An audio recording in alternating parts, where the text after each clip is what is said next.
So let's just look at the story that emerges as a 4-6 reflector. First thing is there's a story right in the profile, right? As we covered last time. What's the relationship between the 4 and the 6?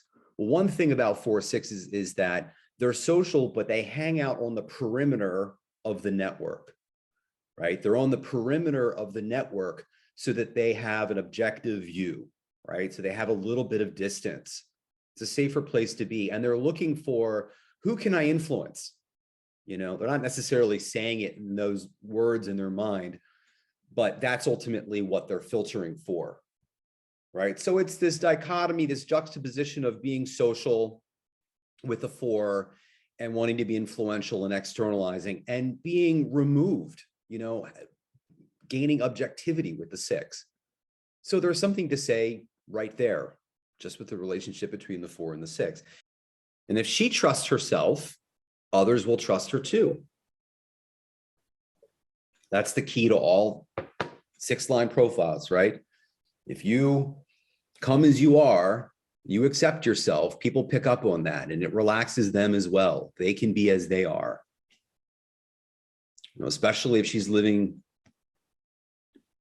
innocently and being the living reprieve from the power dynamics of the world, which is my favorite way to kind of express what innocence, motivation, or 6-line profile is about.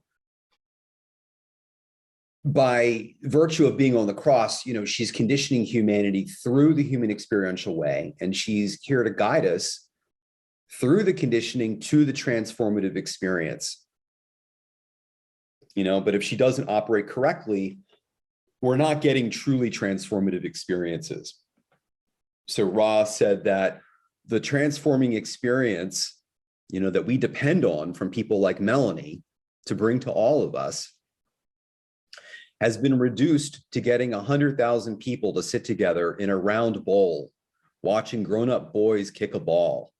That's the transforming experience on the mundane plane. So the detriment says the drive for progress that will ultimately step on toes and lead to recriminations.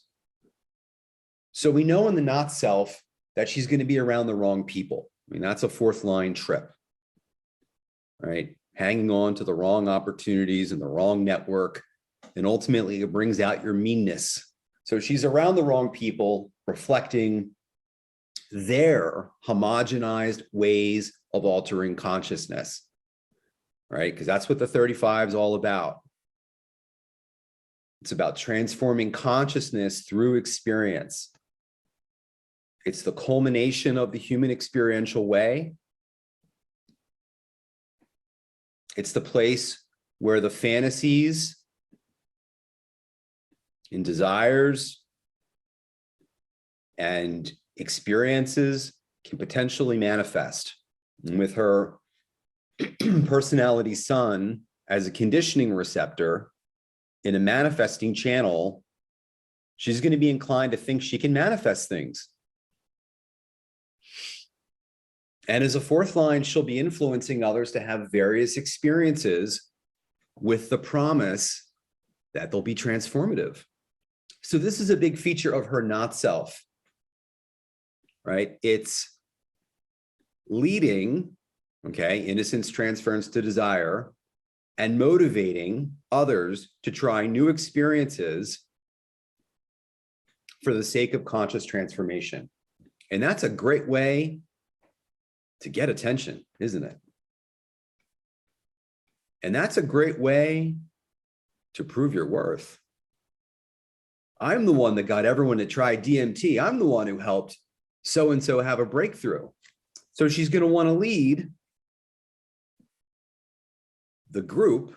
Why am I saying the group? Because the 4 goes to the 1, which is very tribal. It's all about, am I in the group? Am I out of the group? Are we safer together? Are we safer apart? She's going to want to lead the group and say, let's all do this together. It's going to be amazing.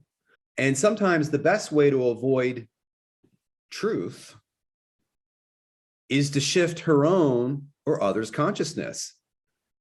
I've definitely known a lot of 35s, depending upon the configuration, who always wanted to do another ayahuasca trip or whatever, DMT or ketamine or whatever, that's not necessarily getting you to truth.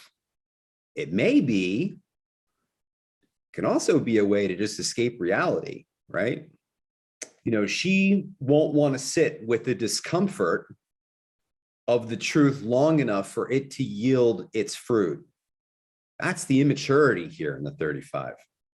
You know, people with this whole channel, whatever you've got going on, you have to endure the experience. When you get into a crisis, you don't just keep jumping. I mean, they are jacks of all trades, but it's a matter of recognizing, right? Because it's about transitoriness, that emotions are transitory and you can be with them through to the end. But sitting with that discomfort is going to be a challenge for Melanie.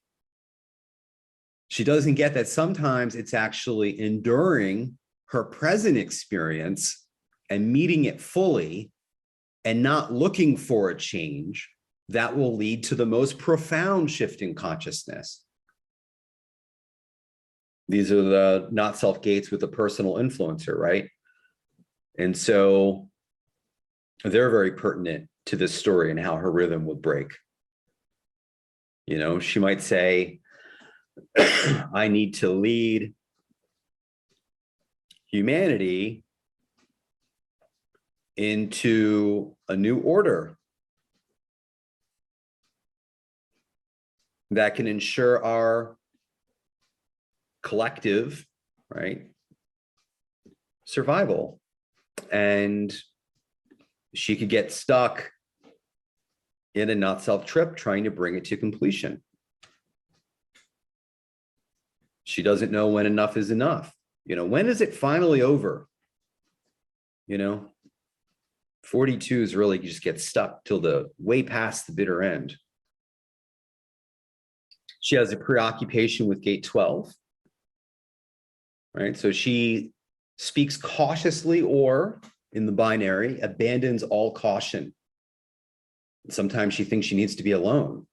Gate 12 is a gate of aloneness. And she does have 33, which is also, but there's an extra not self trip here around aloneness. Ultimately, the not self distortion here is speaking first, most likely when she's trying to take over the situation, take charge of the situation, right? It's the transference. Or when she's trying to secure her survival, you know, when she feels afraid,